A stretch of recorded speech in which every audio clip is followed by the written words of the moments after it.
This report does not seek to fascinate, it seeks to understand. Understanding is not excusing, it is refusing to let it happen again in the shadows. A neighborhood summer block party hums with the comfortable sounds of suburban life. Families gather around the barbecue, while a man in colorful grease paint entertains children with balloons. He waves to the parents, standing as a trusted community leader radiating civic pride. But beneath the meticulously painted smile, the darkened crawl space lies quietly waiting. The dissonance is staggering, forcing a sudden re-examination of the mundane environments we inhabit daily. What does it take for an ordinary person to become a predator?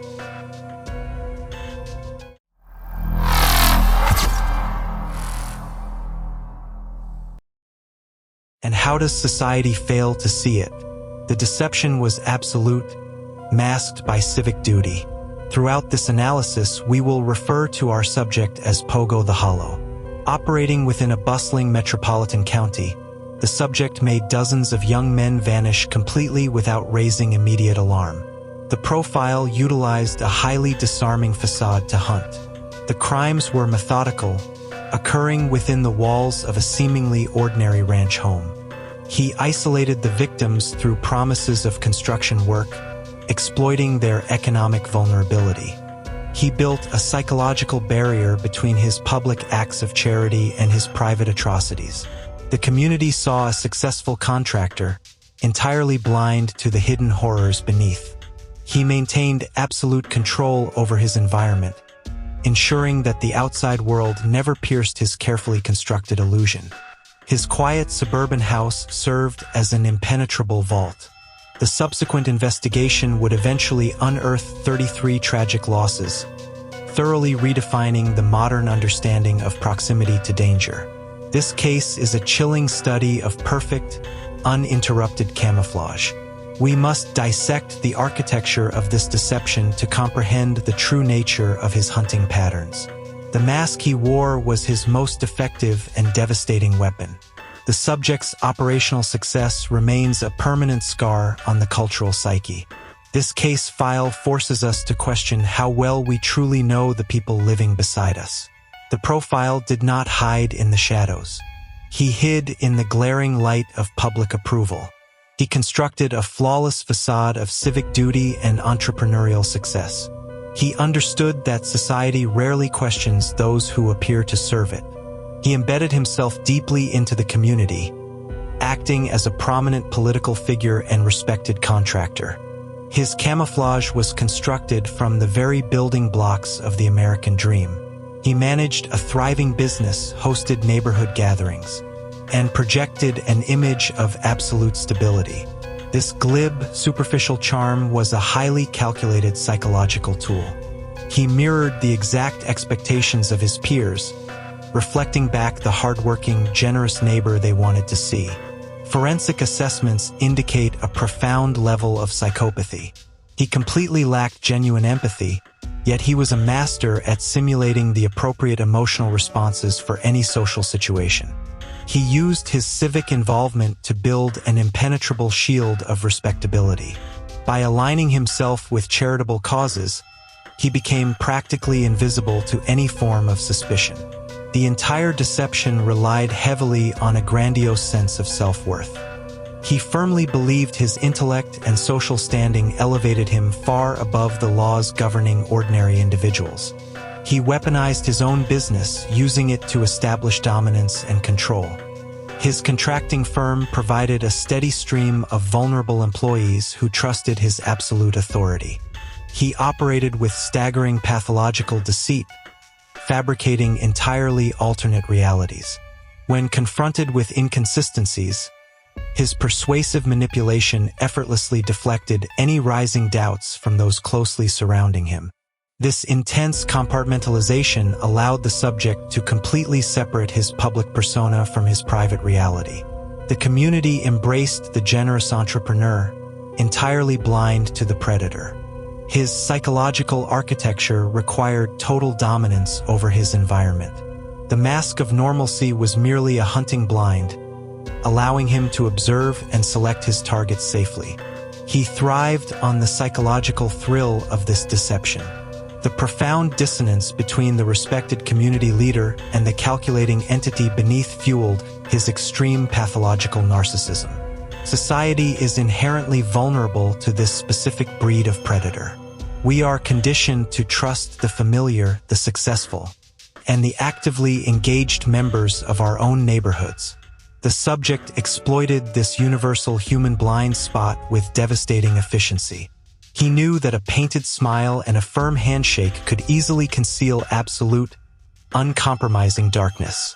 But maintaining such a rigid, fabricated existence requires immense psychological energy. The overwhelming pressure of balancing the public illusion against the private horror slowly began to fracture the facade. As his internal compulsions intensified, the meticulously maintained boundaries began to erode. The mask was slipping, revealing brief but terrifying glimpses of the reality waiting just beneath the surface. We understand how the psychological architecture of the profile was constructed. But what happens when the mask falls completely, and the subject finally crosses the fatal, violent threshold?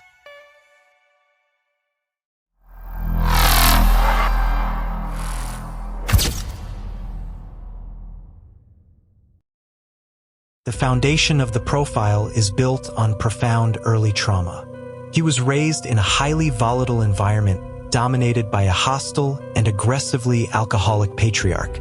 He was constantly subjected to severe physical beatings and psychological terror. The father relentlessly belittled the subject, branding him with emasculating insults and demanding impossible perfection. A congenital heart condition prevented any athletic participation, further isolating the profile. When severe illnesses required hospitalization, the father mercilessly accused the boy of faking his pain. A severe head trauma from a playground accident caused a cerebral blood clot. This injury introduced recurring blackouts, further destabilizing a profoundly vulnerable and developing neurological system. The abuse was not solely paternal. During these formative years, the subject suffered repeated sexual victimization by older individuals trusted by the family, compounding his internal trauma. Terrified of his father's violent retribution, the boy buried these assaults deep within his psyche. This silence created a toxic incubator for pathological shame and profound emotional isolation. Psychiatric evaluations indicate a catastrophic failure in normal emotional development. The profile never successfully separated his own identity from the suffocating expectations of his deeply dysfunctional environment. As he entered adolescence, intense internal conflict emerged. The subject struggled with desires that directly contradicted the fiercely rigid, homophobic worldview strictly enforced by his abusive father. To survive this psychological war, his mind fractured. He compartmentalized his identity, desperately overcompensating by building an exaggerated, highly successful public persona to finally win paternal approval. This desperate pursuit of validation yielded temporary success.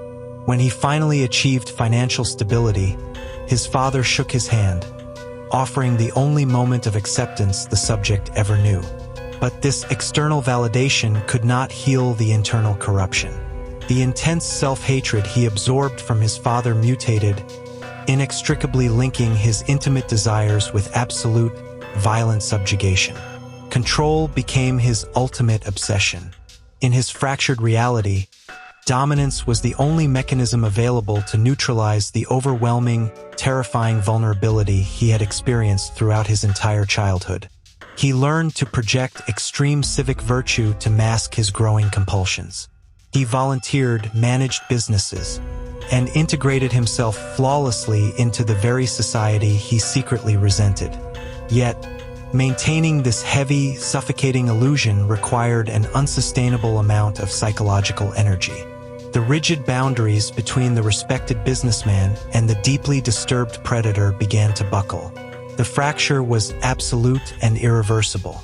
He had built a fortress of respectability, transforming his quiet property into a secure hunting ground completely shielded from any public scrutiny. The predator was now fully formed, armed with disarming charm and profound rage. The internal mechanics of a killer were calibrated and ready to be unleashed on society.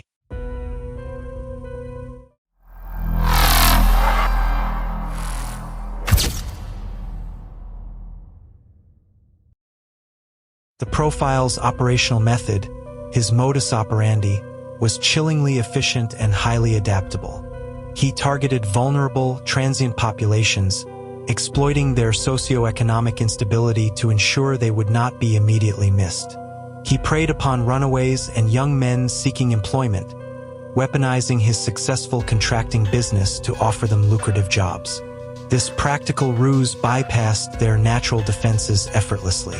At other times, he relied on an aggressive display of false authority.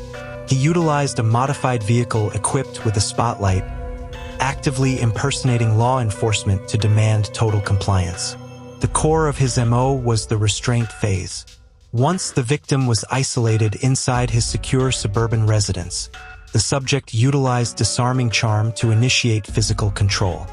He frequently presented a pair of heavy metallic restraints, introducing them as a simple sleight-of-hand illusion.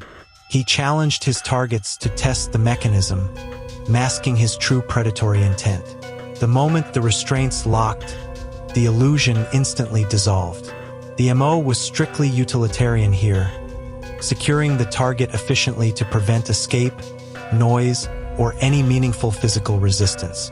However, we must clearly distinguish this practical methodology from his psychological signature. The MO facilitated the crime, but the signature fulfilled a profound, deeply pathological emotional compulsion. His signature was the absolute, unyielding domination of his victims.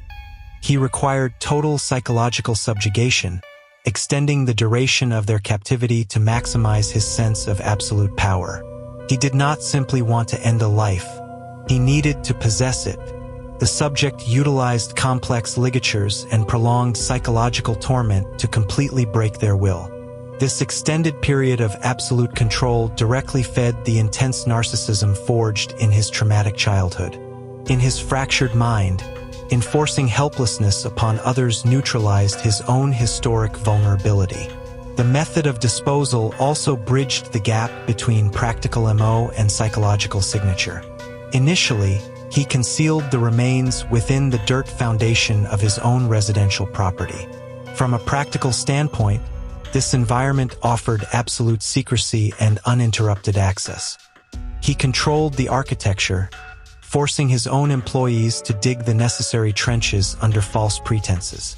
But the psychological signature here is paramount. By burying the victims beneath his living space, he maintained permanent ownership. They became his eternal property, hidden right beneath his feet. He slept directly above the hidden graveyard, thriving on the secret knowledge of his dominance. The proximity to his crimes fueled his grandiose belief that he was completely untouchable. He isolated the horrors within the walls of his impeccably maintained home, creating a physical manifestation of his own divided psyche. The pristine exterior masked absolute, suffocating darkness. When the foundational space reached maximum capacity, the MO adapted. He began transporting victims to nearby waterways, sacrificing his preferred psychological proximity for the grim necessity of disposal. This operational shift marked a critical escalation. His pathological compulsions were now outpacing his physical capacity to conceal the evidence. The controlled, meticulously managed hunting ground was slowly deteriorating. The predator was operating at peak efficiency, convinced of his own invincibility. His dual life provided a seemingly perfect shield against the investigations slowly circling his neighborhood.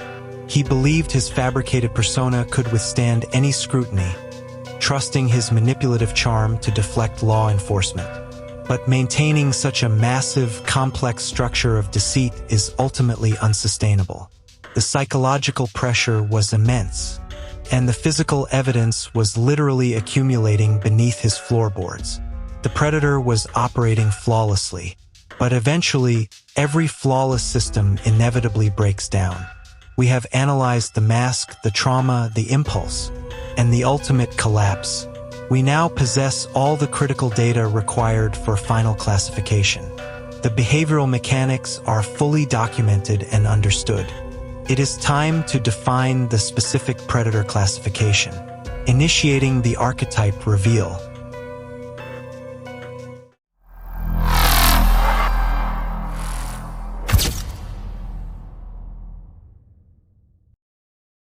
The collapse of his domestic life destroyed his remaining tethers to normalcy. When his second marriage dissolved, the carefully constructed social camouflage lost its primary anchoring function entirely. Living alone within the silent walls of his suburban home, the external pressures vanished. The void was instantly filled by the dark, pathological urges he had long suppressed. The subject's absolute confidence bred severe operational carelessness. He targeted a dependable teenager employed at a local pharmacy, a fatal deviation from his usual vulnerable prey. This critical error immediately directed law enforcement scrutiny toward his contracting business. The meticulously constructed camouflage of the respected community leader was finally subjected to rigorous investigation. Investigators initiated a tactical inquiry. When questioned, the profile displayed extreme arrogance, initially dismissing the detectives and arriving hours late for his scheduled interview covered in mud. He believed his political connections and civic status provided an impenetrable shield. But a preliminary search of his residence yielded a seemingly insignificant piece of paper. This simple photographic receipt belonging to the missing youth was discovered in a trash bin. This single, careless oversight fundamentally fractured his carefully maintained illusion of innocence. Recognizing the extreme danger, authorities established a continuous, suffocating surveillance operation. The predator was now entirely surrounded, trapped within the psychological confines of his own suburban hunting ground. The psychological pressure of this relentless observation initiated a rapid deterioration of his fabricated persona. The profile grew increasingly erratic, consuming heavy amounts of alcohol to cope. He openly taunted the pursuing detectives, executing reckless driving maneuvers through the city streets. This defiant behavior only highlighted the severe underlying panic consuming his fractured mind. Desperate to reassert dominance, he attempted to manipulate the surveillance officers. He invited them into his home, serving them meals in a bizarre display of fabricated normalcy. But during one of these calculated visits, the facade completely collapsed. A detective noticed a profound, unmistakable odor of organic putrefaction emanating from the central heating vents. This olfactory evidence triggered the deployment of a second, comprehensive search warrant. The investigators bypassed the pristine living areas, directing their attention immediately to the dark foundation. Beneath the floorboards, they encountered a damp, muddy crawl space. The environment was ecologically active, harboring clear signs of prolonged, hidden decay waiting just beneath the surface. An evidence technician plunged a shovel into the coarse earth. Within minutes, the cold steel struck a human bone, permanently shattering the subject's decade of absolute impunity.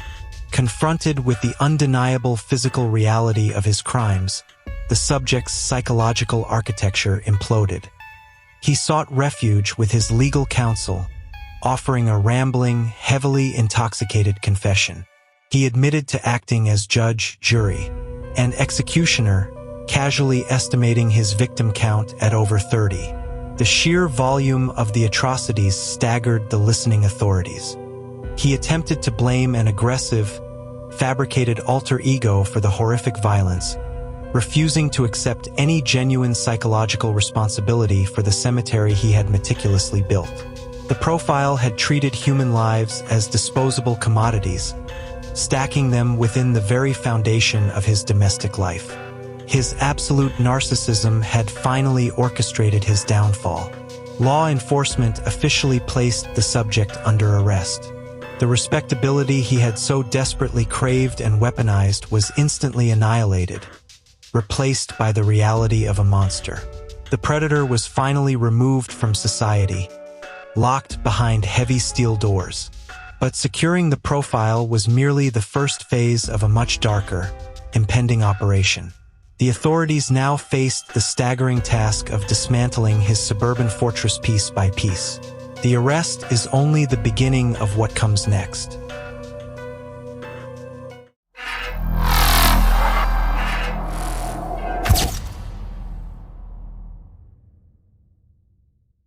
The trial commenced, pitting the undeniable physical reality of the recovered victims against a desperate psychological defense strategy constructed by his legal team.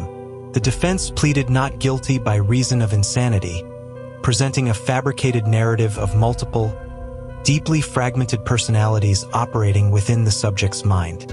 He claimed a dark, separate entity was entirely responsible for the atrocities, attempting to legally and psychologically distance himself from the profound horror. He engaged in extensive psychological testing, attempting to manipulate doctors into diagnosing him with borderline schizophrenia to escape the lethal consequences of his acts. But prosecutors methodically deconstructed this illusion. They demonstrated the chilling premeditation required to construct, conceal, and maintain his subterranean graveyard, the calculated use of his business, his civic standing, and the sheer logistical effort of the burials proved absolute, unyielding sanity. The jury deliberated for less than 2 hours. The facade was permanently destroyed, resulting in 33 convictions and a sentence of death. During his 14 years on death row, the subject exhibited profound pathological narcissism, remaining entirely devoid of any genuine remorse for his actions. He filed voluminous, relentless legal appeals from his cell, constantly blaming his own employees for the atrocities to maintain a fabricated illusion of innocence.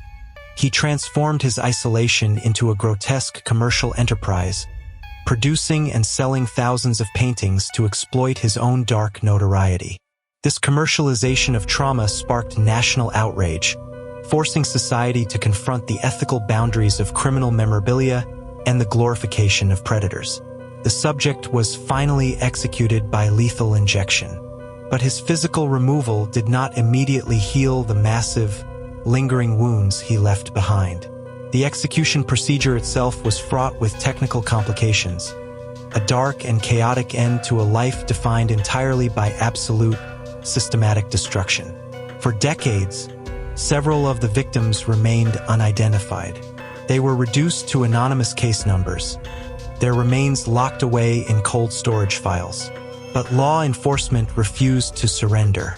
The investigation evolved, utilizing modern genetic genealogy and DNA sequencing to finally give names back to the nameless.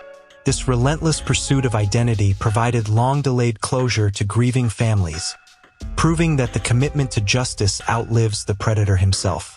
The systemic failures that originally allowed the subject to operate undetected also forced a massive evolution in law enforcement protocols and missing persons investigations. Because police had historically waited days to investigate missing youths, crucial time was lost, granting the profile absolute impunity to hunt without interference. This catastrophic oversight directly contributed to the creation of new legislative acts, abolishing the dangerous mandatory waiting periods for missing adolescents entirely. These early institutional changes formed the structural foundation for modern emergency child alert networks, permanently altering how society protects its most vulnerable targets. In the realm of forensic psychology, this case remains the absolute baseline for understanding high-functioning, socially integrated predators operating with profound psychopathy. The subject proved that the most dangerous threats do not hide in the shadows. They operate openly, cloaked in absolute civic respectability. The mystery is over. The trump card is on the table. So, did you recognize him? The subject we have analyzed thus far is John Wayne Gacy, notoriously remembered by the public as the Killer Clown. Within our profiling framework, we designate him as Pogo the Hollow. This alias reflects his dual existence. The civic-minded entertainer, Pogo, acting as an empty, deceptive vessel that completely masked an absolute absence of empathy or humanity. To fully comprehend the mechanics of this deception, we must quantify his operational methods through the Pentagon of Evil framework. Operating primarily within Cook County, Illinois, between 1972 and 1978, Gacy successfully abducted and murdered at least 33 young men. His profile is defined by a staggering exploitation of trust, utilizing his prominent community standing and his contracting business to secure unmonitored access to vulnerable targets, transforming his suburban residence into an impenetrable, concealed graveyard.